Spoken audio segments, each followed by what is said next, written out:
어제장 이슈가 있었던 업종 살펴보는 기업 이슈 시간입니다. 어제 삼성전자가 실적 발표와 함께 엔비디아 콜테스트 통과 가능성을 시사하자 반도체주가 주목받았습니다.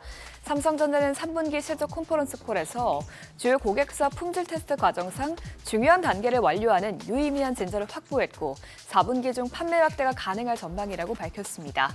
삼성전자가 직접적으로 엔비디아를 언급한 것은 아니지만 HBM 최대 수요처가 엔비디아라는 점에서 엔비디아 품질 테스트가 막바지에 다다른 것으로 보이는데요. 그동안 인공지능 반도체 시장의 큰손 고객인 엔비디아의 HBM3 품질 테스트 통과가 지연되는 가운데 HBM 시장 경쟁력에 대한 우려가 커지자 이를 일축하기 위해 이 같은 전망을 내놓은 것으로 해석됩니다. 아울러 삼성전자는 3분기에 10% 초중반대이던 HBM3의 매출 비중이 4분기에 50%로 확대될 것이라고 전망했는데요. 이는 본격적인 엔비디아 납품을 시사하는 대목으로 풀이됩니다. 이에 따라서 하락세를 보이던 삼성전자는 양전에 성공하고 반도체 부품단에서도 동반 상승세가 나와줬는데요.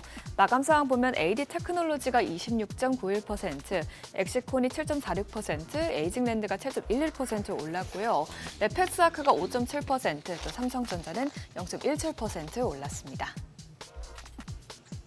북한이 올해 처음으로 대륙간 탄도미사일로 추정되는 탄도미사일 한 발을 동해상으로 발사했습니다.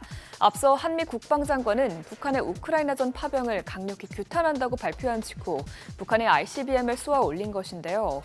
이에 따라서 북한의 ICBM 발사는 북한의 러시아 파병을 규탄하는 한미에 대해 불만을 표출하는 한편 러시아에 향해 있는 국제사회의 시선을 분산시키려는 의도가 있는 것으로 해석되고 있습니다.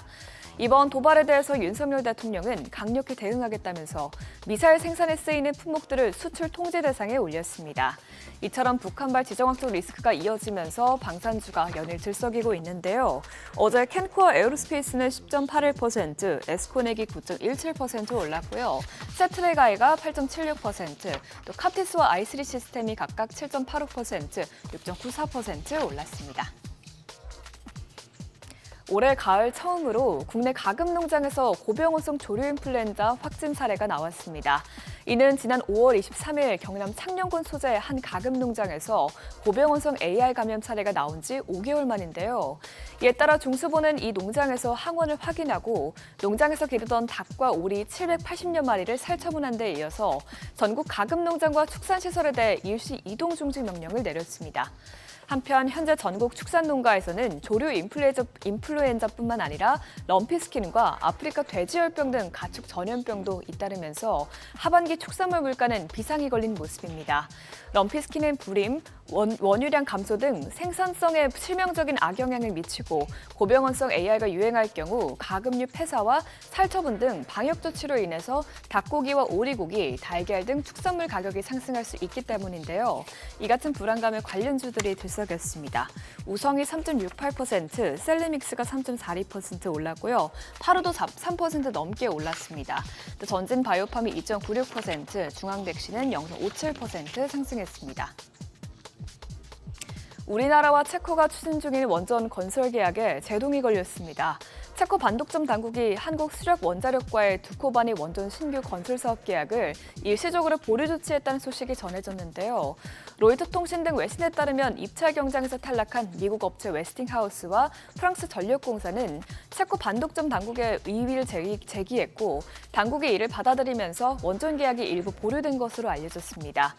이에 대해서 정부와 한수원은 체코 반독점 당국의 조치가 절차에 따른 것일 뿐 계약에 영향을 끼치지 않는다는 입장을 밝혔지만 높아진 불안정성의 원전주에 대한 투자 심리는 급격히 위축됐습니다. 다만 조금 전 체코 반독점 사무소가 프랑스와 미국 경쟁업체의 이의 제기를 기각했다는 소식이 전해졌는데요. 이에 따라서 내년 3월 본계약에 다시 한번 청신호가 켜졌습니다. 어제장 마감 상황을 보면 우진엔텍이 13.04%, G2파워가 10.49% 떨어졌고요. EM코리아가 7.89%, 또 두산 에너빌리티와 BHI가 각각 6.31%, 5.43% 낙폭을 기록했습니다. 지금까지 어제장 이슈 살펴봤습니다. 한 주의 마지막엔 금요일장 투자에 도움되시길 바랍니다.